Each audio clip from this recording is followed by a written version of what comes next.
kó ṣe kí ni kó fi máa ṣe dáadáa síwájú Ọlọ́run. wàlìyàtàmà lẹ́yìn eléyìí àwọn ọmọ òrukàn tí wọ́n ń bẹ ní àkàtà ẹnì kọ̀ọ̀kan wa ó lè jọ́ ọmọ ẹ̀gbọ́n wa o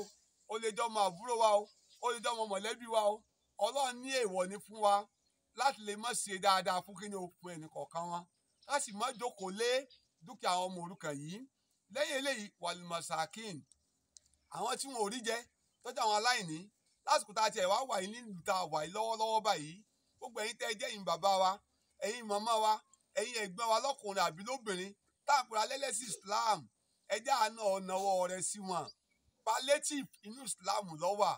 ẹni tó kù díẹ̀ káàtó fún ẹjẹ́ àṣìlera sí wọn bàbá ti ṣe léyìí àánú ṣe kí ni o á máa gba ẹ̀san rẹ̀ níwájú ọba Allah subhanahu wa ta'ala nínú àdìsá Ànábì wa Muhammad sallallahu alayhi wa sallam ó ní sàárà tó dáa jù láyè òun náà ní sàárà kéèyàn máa fún yàn ní jíjẹ múmu jàmá èyí á máa gbalada ńbẹ èyí á máa gbóore ńbẹ èyí á máa rí kí Ọlọ́run ńbẹ èyí á máa rí ìdẹ̀rọ̀ Ọlọ́run ńbẹ. lẹ́yìn eléyìí wàlídàrí zolokoriba wàlídàrí dùnbì wàsọ yìí bìbìlì dùnbì wàbìlì sẹbìn eléyìí ó kó papọ̀ mọ́ra wọn ni gbogbo àwọn tó súnmọ́ wa ni o àwọn aláìní ni o àwọn tó já àwọn ọmọ ojú ọ̀nà ni o Ọlọ́run ni ẹ ṣe dáadáa pẹ̀lú wọn ẹ mọ̀ máa sọ pé bámúbámú la yó àwọn òsèké ni àwọn ọmọ pé bí ń pọ ọmọ ẹnì kọ̀ọ̀kan wa wàlídùnbì àwọn mọ̀lẹ́bí wa nídìílé bàbá nídìílé ìyá dàmọ́ ẹjẹ́ àánú òsì dáadáa sí wọn. èyí tí wọ́n pè ní Islam òun náà lẹ̀sìn àlàáfíà òun tí wọ́n pè ní Islam òun náà lẹ̀sìn àánú òun tí wọ́n pè ní Islam òun náà lẹ̀sìn ìfẹ́ òun tí wọ́n pè ní Islam òun náà lẹ̀sìn tó ṣe kí ni o tó kó gbogbo wa mọ́ra láti ṣọ̀kan lórí kẹ́límà la ilaha illallah Muhammadu Rasulullah sallallahu alayhi wa sallam. tí wọ́n lọ wọ àyà mi wò nínú Al-Qur'an a máa rí ẹ̀rí eléyìí ní Kùránì orí 7 àyà 50 ní Quran 7 verse 56 Ọlọ́run ní bismillahir rahmanir rahim lẹ́yìn ìgbà tá a bẹ̀rẹ̀ pẹ̀lú orúkọ Ọlọ́run ọba àjọkẹ́ ayé ọba àsàkẹ́ ọ̀run Ọlọ́run ní ìrẹ́ Ànábì wa Muhammad sallallahu alayhi wa sallam máa sọ fún gbogbo àwọn àlùmọ̀ rẹ̀ pé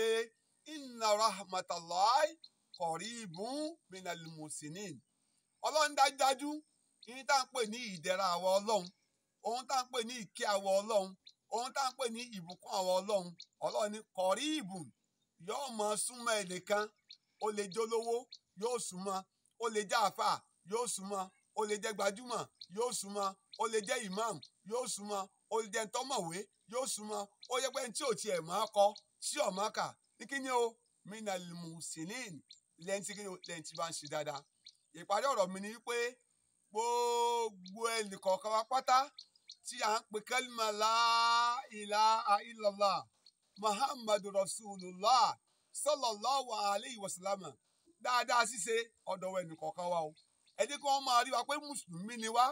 alálùbáríkà ni wá ẹni kí wọ́n máa rí pé mùsùlùmí ni wá olóríire ni wá ẹni kí wọ́n máa rí pé mùsùlùmí ni wá ó ní wà dáadáa ṣe kí ni ó ń bẹ lọ́wọ́ ẹnìkọ̀ọ̀kan wa ẹni tó jẹ́ role model wa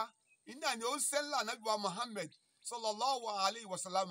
ẹ̀yin náà gbọ́n tọ́lọ́run fi qualify rẹ̀ Ọlọ́run ní bismillahir rahmanir rahim laqad kana fi rasulillahi uswatun hasana Ọlọ́run láti kọ́ ṣe dáadáa ó ń bẹ lára ó sẹ́ńlá Ànábì wa Muhammad sallallahu alayhi wa sallam gbogbo ẹ̀yin ọmọ ìyá wa lọ́kùnrin lóbìnrin dáadáa ṣíṣe ọ̀dọ̀ ẹnìkọ̀ọ̀kan wa o àdúgbò tá a bá ń gbé ẹ̀dí kó hàn pé èèyàn dáadáa ni wá inú ilé wa ẹ̀dí kó hàn pé èèyàn dáadáa ni wá níbi iṣẹ́ wa ẹ̀dí kó hàn pé èèyàn dáadáa ni wá lọ́dọ̀ àwọn ọ̀rẹ́ wa ẹ̀dí kó hàn pé èèyàn dáadáa ni wá lọ́dọ̀ àwọn olólùfẹ́ wa jàmáà ẹ̀já máa hùwà rí Ọlọ́run mọ́sà ìgbàdo ẹnìkọ̀ọ̀kan wa àwọn fàsìkò yìí rọ gbogbo àwa tí ẹ̀ ń wò mí